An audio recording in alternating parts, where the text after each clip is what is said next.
And when you welcome back, first of all, to Property Source Radio here in Sports Radio 950 ESPN on PropertySourceRadio.com. We're here until 10 o'clock each Saturday morning. When you do log on to PropertySourceRadio.com, and you can click on the open house section. And on that section, we have a complete update, a daily update of open houses in the area. Open houses today, open houses tomorrow, and that's all at the great site, PropertySourceRadio.com. Jim Betlam, Jim Lytle from John Betlam Heating and Cooling are still with us.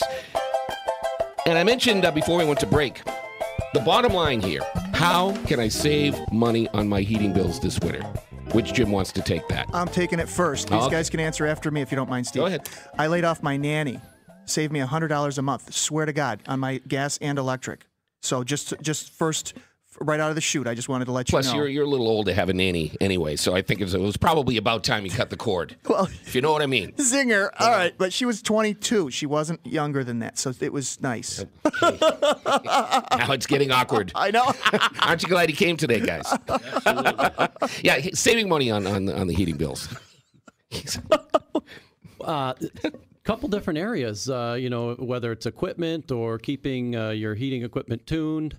The best way that I can think of is, we are part of the New York State Energy Star program. So if you had somebody come in and do an in-home energy audit, we could go through the house and actually show you where your house is losing energy, and then lead you in a direction to tighten up. The longer we can keep heat in the house, the more we're going to save. And there are some obvious ones there, windows that are loose and things like that. But what are some of the less obvious ways that you can realize that your house is not energy efficient?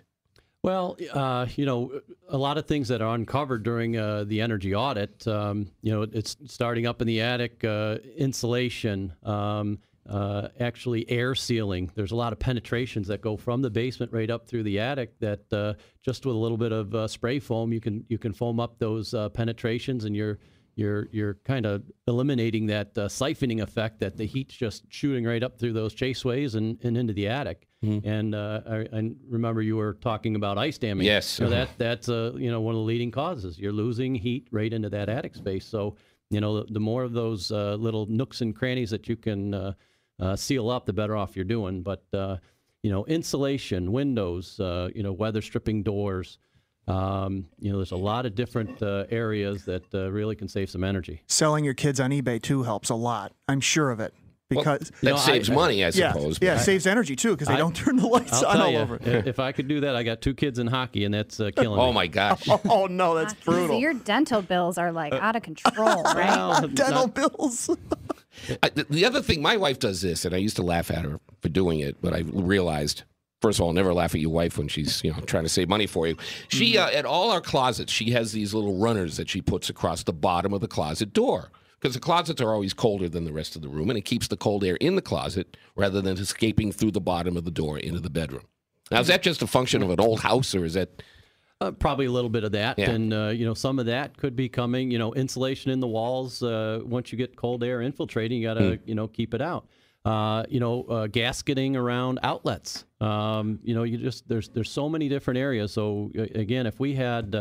an auditor come out, he's going to be able to, pinpoint some of these areas. A lot of little leakage adds up to, a great big, sometimes it's like a house has a window open. All these nooks and crannies that are open, kind of drafty, leaky. You got to seal them up. See, I always feel obligated to have the window open just a little bit at night, no matter how cold it is. That's probably not a good idea. No, I wouldn't. Yeah. It costs you money.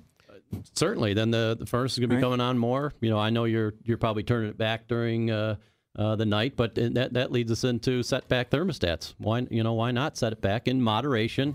We all get a better night's sleep, and you're also saving energy.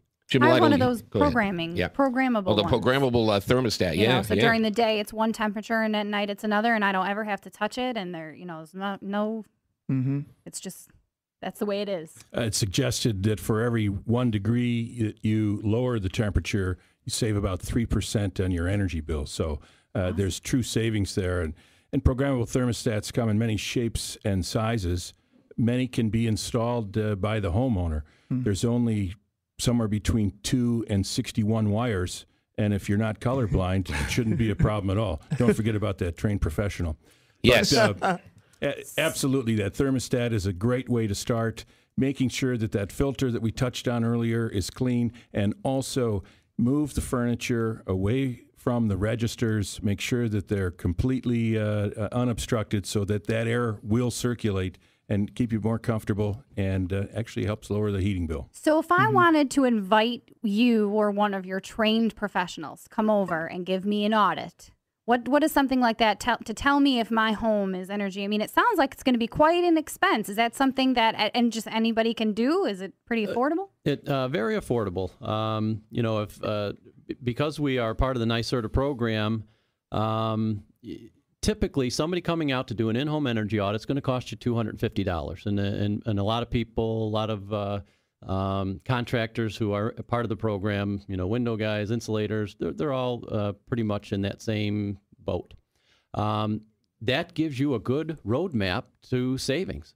So we may give you a laundry list of 8 or 10 things to do, and it gives you a payback. Every item is listed, and it where do I start? What one's going to give me the best payback? Yeah, that's what I was thinking. Like if I have somebody come in and they can tell me, oh my gosh, your doors, your sliding glass doors, the leakiest thing I've ever seen. You could save.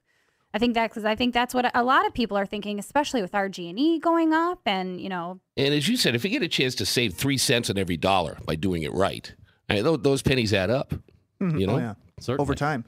Let's get into the big questions that I think a lot of people think about. Is you guys come in and do a whole changeover? If I say you say my furnace is not adequate enough, or it breaks on me, you got to buy a new one.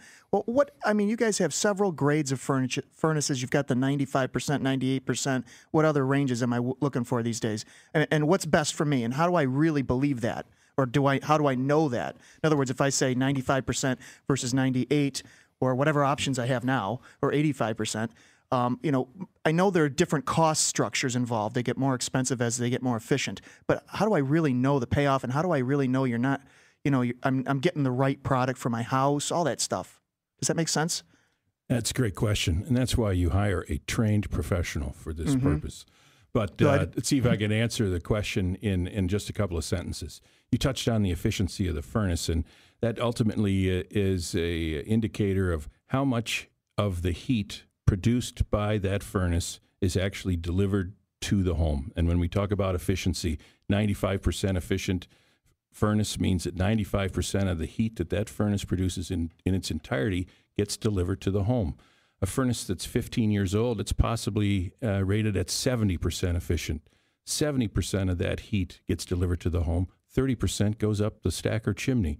So that efficiency is very important. There are many different manufacturers that offer multiple models, but the efficiency question should be answered first, and then that will put you in a direction to decide which model, which brand might make the most sense. How about tax credit? Is there a tax credit? There are a few different programs going on right now. There's for the last 2 years, 09 and 10, the federal tax credit, which is ending December 31st, and that was 30% of your installed measure up to $1,500. And so to answer going back to your question, there's really only one furnace, 95%, because people were purchasing that furnace, and that ends up being your best buy. It's saving you the most, and ultimately is costing the least amount to install. Okay. That's 95% is the minimum efficiency in order to qualify for the tax credit. Okay. Gotcha. So there's no such thing as a 100% efficient furnace. I haven't found it, short of sleeping next to my wife. She may be listening. Well, I don't know. Hopefully she's not, right? I tell my wife, go back to bed. Don't listen to the show, honey. Well, his wife is my cousin, so I'm going to leave that one alone. There's a few other things going on. Yeah. RG&E has a rebate now, and again, zeroed in on 90% and above. So there's a whole structure of different rebates, and once you're talking to your... Can I get that information on your website? Certainly. What's your website? www.271-8888. And I know that some of these credits end with the end of the year, so if you want to take a look at some of these federal advantages, you better do so pretty quickly. Correct?